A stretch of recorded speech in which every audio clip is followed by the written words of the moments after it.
नमस्कार साथियों, हिंदी शिक्षण विधि सीरीज के अंतर्गत आज हम व्याख्यान विधि का अध्ययन करेंगे। यह वीडियो सभी शिक्षक भर्ती परीक्षाओं के लिए उपयोगी साबित होगा, इसलिए वीडियो को शुरू से अंत तक अवश्य देखिए। यदि आप हमारे चैनल पर पहली बार पधारे हैं तो चैनल को सब्सक्राइब करें, वीडियो को लाइक करें और बेल आइकन का बटन अवश्य दबाएं, जिससे नोटिफिकेशन प्राप्त हो सके। देखिए, व्याख्यान विधि अर्थ देखते हैं इसका। इस विधि के अंतर्गत शिक्षण का केंद्र बिंदु शिक्षक ही होता है।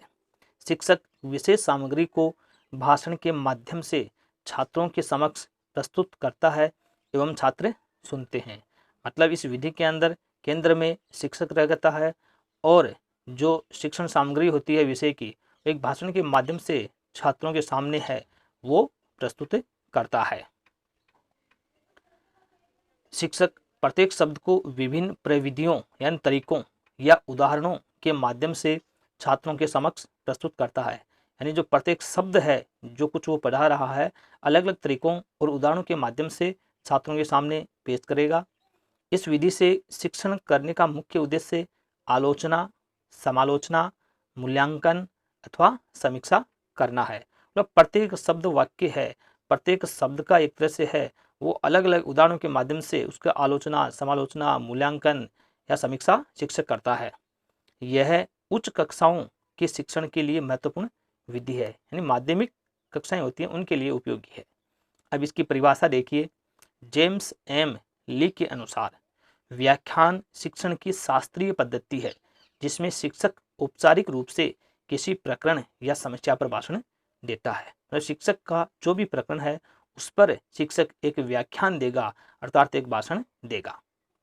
दूसरी परिभाषा यहाँ पर है बाइनिंग एंड बाइनिंग के अनुसार बड़ी कक्षाओं में प्रयोग की जाने वाली पद्धति व्याख्यान एक व्यावहारिक विधि है। बड़ी कक्षाएं मतलब माध्यमिक कक्षाएं या उच्च माध्यमिक कक्षाएं हैं, उनके लिए व्याख्यान एक व्यवहारिक ये विधि मानी गई है। अब देखिए, व्याख्यान विधि के प्रमुख चरण सोपान या इसको पद भी कह सकते हैं। नंबर 1 है प्रकरण या विषय वस्तु का निर्धारण। मतलब जो शिक्षक होता है सबसे पहले प्रकरण या फिर टॉपिक है उसका चयन करेगा, यानी उसको निर्धारित करेगा। नंबर 2 व्याख्यान योजना बनाना। मतलब जो प्रकरण या विषय वस्तु का चयन शिक्षक के द्वारा किया गया है उस पर जो भाषण देगा, व्याख्यान देगा, उसकी योजना बनाएगा। योजना के लिए किन बिंदुओं का ध्यान रखता है? नंबर 1 है इसमें पूर्व ज्ञान का निर्धारण। मतलब जो छात्रों के समक्ष पेश किया जा रहा है, छात्रों को उसका पूर्व ज्ञान कितना है।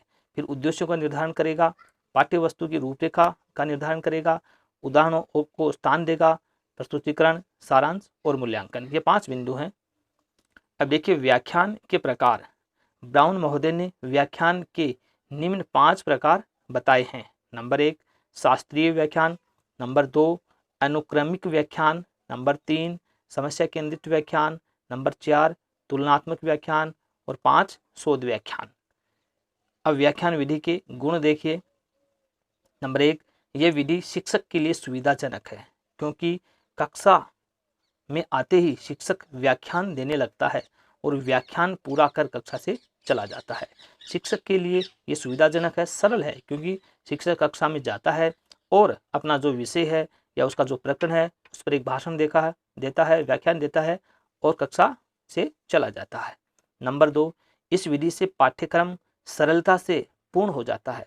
मतलब जो अपना सिलेबस है, पाठ्यक्रम है, वो जल्दी ही पूरा हो जाता है।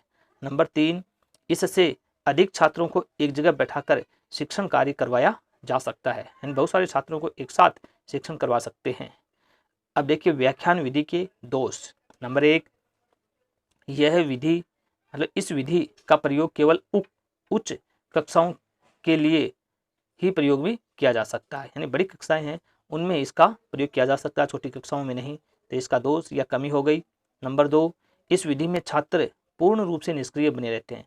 छात्र सिर्फ सुनते हैं और निष्क्रिय के समान ही वो बने रहते हैं। नंबर 3 इसके प्रयोग से कक्षा के वातावरण में सजीवता नहीं आ पाती है। मतलब एक जो माहौल बनना चाहिए कक्षा में सजीव, वो नहीं बन पाता है। 4 यह विधि कमजोर छात्रों के लिए उपयोगी नहीं है। धन्यवाद।